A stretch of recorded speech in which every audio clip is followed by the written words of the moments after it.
President Trump has racked up a winning record when it comes to endorsed candidates who've moved on to the general election this year. Among others, knocking two high-profile lawmakers and Trump critics out of their seats. Louisiana Senator Bill Cassidy and Representative Thomas Massie of Kentucky. Well, today voters will head to the polls in Georgia, where there's a fierce competition to take on sitting Democratic Senator Jon Ossoff in November. Republicans are hoping to flip his seat as the only Democratic senator up for re-election in a state that Trump won in 2024. Now, Trump announced a last-minute endorsement of Congressman Mike Collins over the weekend. Collins is facing former football coach Derek Dooley. And there's a tough contest in the governor's race in the Peach State as the sitting governor, Brian Kemp, is term limited.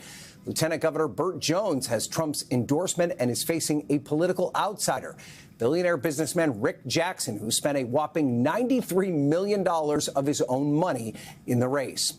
Over to Alabama in a contest to replace GOP Senator Tommy Tuberville, who's running for governor there. That's between Trump-endorsed Congressman Barry Moore, who supported Mr. Trump back in 2015, and former Navy SEAL and political newcomer Jared Hudson. The Democrats face a tough general election in this ruby red state, so this contest could be decisive. Also today, voters in Oklahoma will go to the polls to replace former Senator, now Department of Homeland Security Secretary Markwayne Mullin.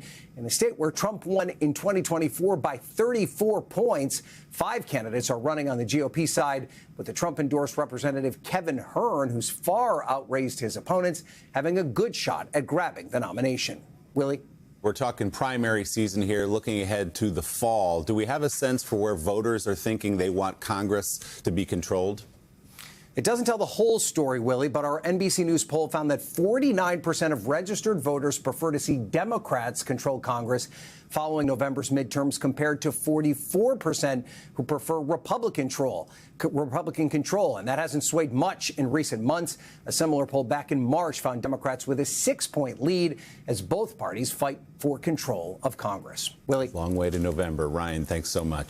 Hey, thanks for watching. And don't forget, you can catch the Today Show every morning on NBC, or take Today when you're on the go. Just follow the Today podcast on Apple Podcasts, Spotify, or wherever you listen.